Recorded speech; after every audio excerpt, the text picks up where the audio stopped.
Hello, Buckeye fans, and welcome to the Woody Hayes Athletic Center, where the Buckeyes just wrapped up their first spring practice of 2024. I was here, Dave Biddle was here, Steve Hellwagon, who's going to join us in a minute, I think. We were all here for it. Let's start with that, Dave, then we'll get into the post-practice comments from Ryan Day and Chip Kelly. You have a practice report already up. People can go read that. But what were a couple things that stood out to you from today's practice? Yeah, I mean, certainly the biggest news of the day, Patrick, is Sonny Styles is now officially a linebacker. It was something we came out to practice looking for. Was he going to be with the safeties? Was he going to be with the linebackers? He was with the linebackers the entire time we were out here, and it sounds like for the entire practice. And Ryan Day confirmed afterwards that, yes, he is. This is not something they're experimenting with. He is moving to linebacker. And they might play him at other positions, here and there. They might sprinkle some stuff in, but he is a linebacker. He's in the linebacker room. So not a surprise there. We all opined that would most likely happen, especially after Caleb Downs transferred here. Lathan Ransom and Caleb Downs being locked in as the starting safeties. Jordan Hancock, the slot. You can't have Sonny Styles as a third-year guy not be an integral part of the defense. Right. So I think he's going to be the starting will. They're not just going to give him the starting will job. C.J. Hicks is the guy that's going to battle for that job. C.J. Hicks, as Patrick pointed out in the practice report, actually took the first team reps today. But again, take any type of depth chart, especially early in spring, with a huge grain of salt, because what they're doing right now is, like, for example, I think it's pretty clear Will Howard's going to be the starting quarterback, okay? And today, Devin Brown went first, Will Howard went second, okay?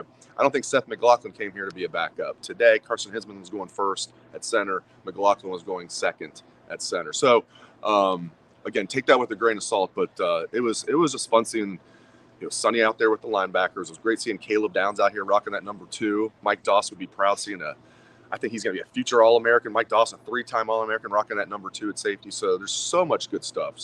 Get on Bucknuts after Patrick and I are done here and read our practice report. Yeah, it was, first of all, just exciting to be back out here, right? I mean, we don't get to do this a ton during the season because they're obviously game planning and stuff. So being able to be back out here and actually watch practice, always fun. You covered a lot of what I noticed. When you're talking Sonny Styles, though, what are those other things? Because Ryan Day mentioned that. He said, you're going to see him at linebacker, but we could use him in some other places. What do you think that is? Because, like you said, most of the other positions are pretty well filled that you would expect him to step into. Yeah, I just took that maybe to move him around a little bit, use him as just a guy on passing downs so they can move around, blitz him. Obviously, you can just blitz him from the will linebacker spot, and you can just move your will linebacker around. That might be what they end up doing. And I think it's a great role for him, just make him a heat-seeking missile, and I think that's what they're going to do. Now, you got to also be at times just be a guy that can just be a solid, regular linebacker. But as far as a guy that can get after the quarterback, get after the running back in the backfield, and just, if he's not the one making the sack or the tackle, can just disrupt plays. Obviously, his best football is ahead of him. He still should be finishing up his sophomore year in college right now. Actually, he is finishing up his sophomore. He should be finishing up his freshman year in college right now. Do I have that right? Yeah. He should be finishing, and he's entering his third year in the program. So, that's kind of what I envision. Maybe as he grows into it a little bit with Clemson did with Isaiah Simmons. Yeah. That was a name that James Laurinaitis himself dropped, that they could see an Isaiah Simmons type role for Sonny. So, to be continued. I don't even think they know for sure yet. They just know for sure Sonny's too talented to sit on the bench. Yeah, absolutely. 2 guys that really stood out. You mentioned one already, Caleb Downs. Jeremiah Smith, the wide receiver. Look, they didn't come out here in scrimmage. We saw them in drills. We saw them lining up a little bit in 11-on-11, but didn't actually do much there. But those 2 guys just stand out. Jeremiah Smith had a nice reception, on air. Caleb Downs, watching him catch the ball and just the after the catch, the whistle's blown, so to speak, but he plays through the whistle. And that's one of the things that always stands out to me about guys when you know that they are, who knows what happens on the field, but they are detail-oriented. They understand that. Those 2, what did you make of them just from seeing the about 30 minutes we did here? Yeah, it's, as you mentioned, they just jump out at you. And obviously you're walking in like with a preconceived bias. We saw Caleb Downs lead Alabama in tackles as a true freshman. That's just insane to me as a safety. Absolutely insane with over 100 tackles. And we know Jeremiah Smith. We've seen the highlight film. We see what he did at All-Star games. We've seen and heard people who do this for a living as far as scouting prospects calling him a can't miss. People that say, I never use the term can't miss, they say he's a can't miss. So I will admit I walked in here a little biased, but they live up to it. As advertised. And I'll share this as well. I had a note in the boarding house today. We usually don't say which of us did this certain item. I'll let you behind the curtain. I had an item. This actually came from a really good source even before practice began. I talked to a good source yesterday, and this person is an excellent source and is a realist. And I was like, I just want to make clear that we're the hype train for Jeremiah Smith. That are we going too far with the hype train for Jeremiah Smith saying this and saying that? Not acting like he's going to win the Blitnikoff as a true freshman or anything. I'm predicting Emeka Egbuka is going to lead this team in receptions and yards. But I'm like, should we slow the hype train down a little bit? And he said, no. If anything, you might want to get on the bullet train because this kid is as advertised. Now, he didn't say for sure he's going to start. But he said he will play as a true freshman. Don't be surprised if he's one of the 3 starters, but he'll definitely be in the top 4.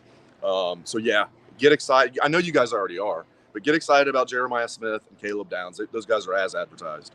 Yeah, just seeing Jeremiah Smith out there. I mean, 6'3" as a freshman, already looks the part, I think, even before he starts running routes and things like that. He's a tall 6'3", too. Yeah. He looks you may have to check that like you did like with Marvin. I know, Marvin. I know. We might have to get that changed to 6'4". Yeah, we'll I already pointed out a couple errors on the rosters we got to Jerry Emig, the SID, so they're going to correct those. Let's get into Steve's here. I'm here. He's here. We were just talking about the on-field practice stuff. I know you were shooting pictures, so I'm not sure how much you were able to take in. But did anything in particular stand out to you while we were out here for about 30 minutes? Yeah, Caleb Downs looks like Mike Doss. That's probably already been addressed. A little taller, maybe not quite as thick, but wearing that number 2 out there, you might just put the All-American on him right now. Jeremiah Smith is huge. Good Lord. I said he's a tall 6'3". He ain't 6'3". He was. What was funny was he was doing the thing where they warm up like this and kick the leg, beforehand. And he's got like 2 walk-on midgets like right beside him, and so like he stood out. Hey, don't talk about Reese Stocksdale like that. Yeah, my height. I don't know who they were. I don't know what numbers they were. But 87 Stocksdale. That wasn't him. It was somebody else. Okay, but, sorry, Reese. Sorry, little Morrow. He's little huge. This guy's huge. If he's any bit athletic, he's just gonna dominate. And we think he is. He could be like a David Boston. He's so physically impressive to show up as a freshman and look like that. I mean, my gosh. There's so much that you got to like here. Judkins mixed right in. He and Travion Henderson, probably the best 1-2 punch in college football. Travion Henderson looked healthy. Looks like he's got even better burst maybe than he had before. Of course, no pads today, so, nobody's hitting anybody or anything. But they got a ton of reps, 150 reps, they said. So that meant a lot of work for, each of the quarterbacks. And, yeah, very impressed. I mean, we could stand here and talk for an hour probably about everything. One thing I thought of that I should have mentioned earlier, this is about as healthy as day 1 of spring practice. This can change like this. So knock on wood. But this is just a fact. I covered the team a long time, for many years. This is as healthy as I can remember the Buckeyes going into spring. Now, again, that doesn't mean they're going to leave spring healthy, but only – I think he said 5 guys are probably going to and Peyton Pierce, Bryce West, 2 freshmen, Malik Hartford, Miles Walker, offensive lineman, Malik Hartford, the defensive back, and Court Williams, who, had a really bad injury last year and still not quite all the way back yet. So a few good things there, right? Only 5. Okay, none of them are starters, and we want all of them. Okay, that's nothing against them. It's just a fact, right? Only 5 of them. None of them are starters, and Ryan Day said all of them are expected back for the start of spring practice, or excuse me, for preseason practice. Now, Court Williams, we'll see about that. It's a Cam Babb all over again. Like, poor guy can't stay healthy. Everybody loves him. He's a natural leader. He was a captain even though he couldn't play. I mean, that's the type of guy Court Williams is, but I worry about the guy. He's had like so many injuries. But yeah, this is as healthy as I can remember the Buckeyes. Remember last spring, it was like a mash unit out here. We had like half the team not practicing, it felt like. It's just, everything has just come together so far with everybody coming back, the recruiting class coming in, the coaching with Chip Kelly and everybody, and Laurinaitis and Guerreri. I mean, everything has just come together. It's exciting. I'm never a national championship or bust, guys. You guys know. I talk about this all the time on the Morning 5. I'm changing I'm breaking my rule this year. I'm national championship or bust. This is the best team in the nation, and they're going all in, and I'm all in with them. They've pushed all the chips. Let's go. In the middle. I am pot committed. The chips in the middle. Let's go. I liked everything I heard in there. I asked Chip Kelly about his impression of Will Howard. Says he's been very professional in his approach to this. Speaking of professional, Ryan Day said this is the closest thing to NFL professionalism that he's come across yet. in a college setting, just the overall age and maturity of most of the key players. I mean, so many of those juniors decide to come back. So It's still crazy to me. Yeah. Like, when I saw Mecca the other day, I wanted to just be like, he's like a different person. how are you still here? And thank you for still being here. He's not a spindly little kid anymore. I never would have bet. Like, I would He's never fit. would have imagined that you'd be back here. Thank you. I He's just wanted to fit. tell, but I didn't. I I mean, kept what- it professional-ish. They've put a lot of hard work in here in the last 2 months. I'll just say that. Denzel Burke's back. Yeah. It's incredible, man. JT Tuimoloau, when people were meeting him at the airport when he was being recruited, they had all the fans and media were there. I would have bet anything he was going to be a 3-and-done guy. Yep. He's back. Jack Sawyer, all these Tyreek Williams. It's crazy, all the guys that came back. Dave, Chip Kelly, obviously, we've talked to Ryan Day plenty. Chip Kelly, first time we got to talk to him, impressions. That was really cool. Yeah. After all the times, like getting a chance to see him on TV and seeing him at press conferences, he's always been an interesting guy at press conferences, and he did not disappoint today. He came out Pretty of the funny. gates. I was going to say, his Saturday Night Live monologue was on point. He came out there, and it was like his own little stand-up routine. I love it. I think it's a home run hire. I like everything that he said. They're not getting into this. Oh, well, and I asked Coach Day about this, and everybody, there was other questions asked about it. Oh, well, Chip used to be your coach and used to be your boss and is your mentor. Now, Ryan Day, you're his boss. That's got to be kind of weird, right? And Chip was asked about the reverse of that. They're not playing that game. They're like, no, we're working together. Like, we're friends. Okay, we're not worried about, oh, now Ryan's my boss, or now I'm Chip's boss. They're not worried about any of that crap. They're working together for the same goal. And Chip Kelly, he's got a lot off his plate now that he has had on his plate for 16 years. He doesn't have to worry about all this other crap other than just coordinating the offense. And they're still not sure if he's going to do it from the box or the field. I love what he said. They need to put a zip line in because there's really good things about both. And they're not sure what they're going to do yet. I also asked Coach Day about that, but I think it's a home run hire. The proof will be in the pudding, and certainly the offense is not broke. He's just here to help with run concepts and red zone. Some of the things that Ryan Day's not been great at. Overall, the offense has been great under Ryan Day. I love it. What do you guys think about the Chip Kelly hire and just what we saw from him? Yeah, very impressive, obviously, very polished, and certainly he's going to bring a new set of eyes and a new perspective to everything that's happened here at Ohio State. He said they didn't talk much about the past, talked about the future and what they wanted to build. And Ryan Day says it's not his offense, it's not my offense, it's the Ohio State offense. That way, if one person leaves, it's still sustainable going forward. And I think that's a good way to look at it. He says the spring is all about individual development, and they'll get into more scheme-related issues as they prepare to play games in the fall. I thought it was interesting, Chip Kelly's story about why he's here, talking about end of the season, spring, or going into bowl practice. Their quarterbacks coach leaves at UCLA. He gets to coach quarterbacks, and it kind of woke back up that energy to work with a position group and be a bit more nuanced. And he said his wife told him, "I haven't seen you this happy in years." And then obviously this opportunity happens to come to Ohio State and coach quarterbacks and work with the offense. Timing seems to be right here. And I didn't get a chance to ask him a question. I wanted to ask about the scenario with Bill O'Brien and kind of how he saw that all from afar, knowing Ryan Day the way he does, and then having the opportunity. I think that would be an interesting to kind of hear his perspective. But he seems fired up. I mean, from a guy who's leaving a head coaching position to what most people would consider a demotion, he seems to think that this is going to be exactly what he needs. Yeah, absolutely. I mean, he's got, him and his wife have enough money for, to do whatever they want the rest of their lives. They don't need to worry about money. And he's making $2 million here anyway. It's like, that'd be pretty nice. When you take a $4 million pay cut, and you're still making $2 million. But you're right, Patrick. That's the same vibe I get. He's not coming here and it's like, he seems to be kind of excited about it. No, he is all in. He is very excited about it. And you can just see how relaxed he is. He doesn't have to deal with all some of this other stuff that he has to deal with. Now, he downplayed that. He said, I enjoyed talking to boosters and recruiting. I liked all this. Come on.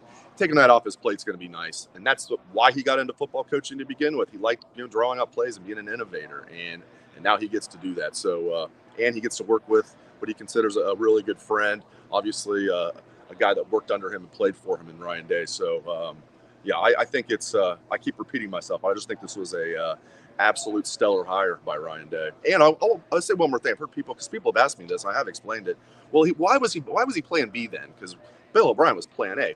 Things changed though in those 2-3 weeks. At the time, Chip Kelly was not available. It wasn't like, well, okay, technically he wasn't available. No, Chip Kelly's initial plan was, I know he wanted to leave out UCLA and be an offensive coordinator in the NFL. He interviewed with the Seahawks to be their offensive coordinator, didn't get the job. So when that happened, he was either going to stay at UCLA, maybe continue to look for NFL offensive coordinator jobs, and then all of a sudden Bill O'Brien took the Boston College job. That opened up, bam. So it wasn't as simple as saying that he was plan B. He wasn't an option when Bill O'Brien was hired. So there you go. Yeah. He was asked quite a bit. Ryan Day asked too about tempo, because last time we saw Chip Kelly kind of running things at a very successful level. It was Oregon. It was fast. Steve, what'd you make of kind of his comments about tempo will be a part of the offense, but it won't be the full offense? Yeah, I think that they're going to take advantage of that when they feel it fits what they want to do. I don't know, the word of the day is diversity and versatility, the two words of the day. They are going to, as Ryan Day said, sometimes we'll go hurry or we'll go up tempo. Sometimes we will be no huddle, and sometimes we'll even get in a huddle if we want to, and just take advantage of that when they feel the time is right.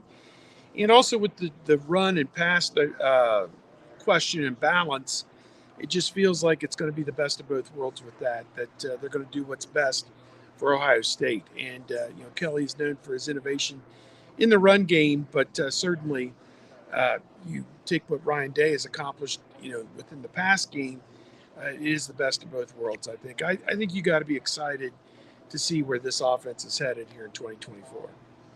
Anything from Ryan Day's time with the media, about 25 minutes, that stood out to you? We probably covered some of it, but anything he said that popped off the page that we haven't talked about? Yeah, I mean, he doesn't have the job locked down yet, but it sounds like Luke Montgomery's going to be the right guard. And we saw that when we were out here that he was repping at right guard, so it wasn't surprising when Coach Day talked about it. But they seemed to like him at right guard. There were some people who opined maybe they'd put Luke Montgomery at right tackle, move Josh Fryer inside the guard. Sounds like they're going to keep Fryer at right tackle. Coach Day didn't talk about Fryer. He did talk about Luke Montgomery, and a guy that played as a true freshman last year, that jumbo role. We see the sixth man every year on that offensive line comes in as that extra guy. It was Donovan Jackson's freshman year.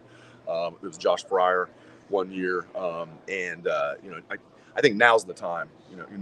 Now's the time for Luke Montgomery entering his second year. He's gained a lot of weight. He was a big-time recruit. Wasn't a 5-star, but was a high 4-star recruit. And I think Luke Montgomery, hearing what Coach Day said about him and just kind of reading between the lines, I'll be very surprised if Luke Montgomery is not the starting right guard. I don't like that. I prefer to put Josh Fryer at right guard. I think he was more successful there, and see Luke Montgomery get a shot at tackle. But I am not the head football coach of this team, nor the offensive line coach. So how did that line up today? Like, let's call it the first team. Hinsman was at center. Yeah. We talked about that earlier. That's what we were telling our good friends out there Hinsman watching. We were saying, be careful with depth charts, though, because Devin Brown went first at quarterback. Will Howard went second at quarterback. I would bet you guys anything that'll get reversed. Okay. I'm not as certain at center as I am at quarterback, but Hinsman first at center, McLaughlin second. So I actually like Carson Hinsman, but Seth McLaughlin is a fifth-year senior. I still think he's going to be the starter. Yeah. So look for those to flip around. Who were the guards? Donovan Jackson and Luke Montgomery. Luke Montgomery and Fryer and Simmons. Fryer and Simmons. Yep. Okay, Tegra was on the second team. The only change was, the only change, and Montgomery. And we were only out there for 45 minutes, so Tegra could have been rotating with the ones after we left. That's why you got to take all this with a grain of salt. It's just a snapshot, grain of salt. Yeah, but it was the exact same line they had last year, except they had Luke Montgomery instead of Matt Jones. Yeah. Yesterday, we got to talk to a handful of players, including the quarterbacks. I think the headline from all of that was Devin Brown calling out people that called him out or call him out for transferring. Yeah. He continues to be very adamant that he's not going anywhere and doesn't mind the competition. I thought Will Howard continues to be impressive, talking about, getting accustomed to this offense. Lincoln Kienholz, I think he recognizes where he is in this process and isn't in a hurry to, jump ahead. Anything else that you took from those guys? Emeka, Travion, Donovan Jackson were the other three. I just really enjoyed watching all of those videos because while I was here, I only got the chance to hear two of the guys because they split them up. There was 3 different tables, 2 guys at each table, so we split it all up. So I didn't hear 4 of the interviews, including Will Howard, Travion, Donovan Jackson. There was one more that I didn't hear. I think Emeka. So I went back and watched it. My God, I'm not a surprise. We talk about this all the time, how they recruit A+ talent and A+ young men, and you get that. So just that's what stood out, was talking to those guys. Like Patrick said, Will Howard just carries himself like you would want a fifth-year senior, presumably QB1, to carry himself, and not cocky, just the way he carries himself is exactly how I like it. And Devin Brown, every time we talk to Devin Brown, he's an interesting cat. There's no doubt about it. And I wouldn't want him coming out here and being like, yeah, I'm just going to give the job to Will. I have no chance. I liked what he said. I liked it. He probably didn't need to call fans cowards and they're all living in their mom's basement. That was probably not quite taking the high road, but I liked it though. I thought it was fun. He's one of those guys that they bring Devin Brown out for interviews. It was like when Darren Lee was here. Different. We always said that if Darren Lee comes up for interviews, we have to make sure we have somebody there. Right. You know, that, and Devin Brown, you know, not the same type of guy, but you're always going to get something good out of Devin Brown. So it was fun talking to those guys. And Keenholz is a hell of an impressive young man. Hell of an impressive young man. Be patient with him. First time he's not focusing on like 10 different sports, and he was great at all of them. Yeah. He's now just focusing on being a quarterback. He's got 4 years of eligibility left. Last year was just a freebie. Don't put too much stock in the Cotton Bowl. I don't think Keenholz is going to win the job this year, but I'm just saying in the future, wouldn't rule it out. He's an impressive, very impressive young man.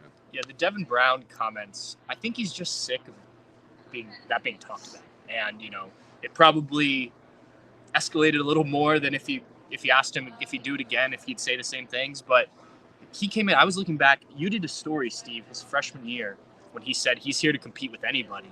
And that was, you know, early on in his freshman year. I just think he's tired of hearing he's going to transfer, you know. And he said his family, you know, will sometimes send him things, or friends will send him things. He's not on social media a ton. And I think it just builds. And eventually he decided to kind of let it out. And yeah, maybe it wasn't the best thing to say about fans, especially because most of the fans that really pay attention know that what he said and kind of his passion for this program. But, you know, I like you said, he is a quote for sure. And he's good. Steve, anything you heard? Yeah, this was one of those ironic things. I sent it to Dave to put in the practice report. One of the first times the two freshman quarterback lined up side by side to take snaps under center. They're just practicing snaps. Ordinarily, they're a shotgun team. They both get under there. I want to say it was the very first snap. They're side by side. Boop, boom. The ball hit the ground for both Julian Sayin and Aaron Nolan at the same time. The two freshmen, first snap under center, and they both dropped it. And, you know, that was very ironic. And a bunch of us down there in the corner where that was going on just started chuckling because, you know, it's great that you're a 5-star and you're everything else. Ryan Day said this when they were running during the winter and they would pop their head in and watch it. He said, it's great to see the potential of this team. We know we've got talent. What will set this team apart are the non-talent things. Yeah, I like that. The devotion to the details, Yep. hard work, everything that you don't see. You just, as you look at somebody, you got to outwork your opponent. You got to outwork the guy behind you. When you go on spring break, don't act a fool. Yeah. Stuff like that. Exactly. So he said it's the non-talent things that will separate us in the end. And I think I agree with that. So that was an example. Two young guys got to get the first thing as a quarterback you have to do is secure the snap. If we don't have the football, it's on the ground, we could potentially lose the football. That's not what you want. That's not what you want. All right. Well, we're going to wrap it up. I got to go post the videos. Both of them will be up here in about 5 minutes. Yep. Dave, as we said, already has the practice report up if you want to read that, if you're a Bucknuts subscriber. We'll have plenty more from today and going forward. We'll be back here Thursday. Yeah. 30 more minutes of practice. Who do we get on Thursday, interview-wise? We get Knowles and That some would make players. sense. Defense, Maybe Knowles. we get Knowles and I some don't know what players. players, but definitely Jim Knowles. And then next week is spring break for the Buckeyes. So Yeah. fortunately, we'll have plenty of stuff to write about, but we will not be back in this building after Thursday for another week. But then we're off and running, and it's spring practice again, guys. So we're glad to be here. We're having fun, and thank you guys for tuning in. Stay tuned to Bucknuts for all your coverage this spring of Ohio State. Thanks again, guys.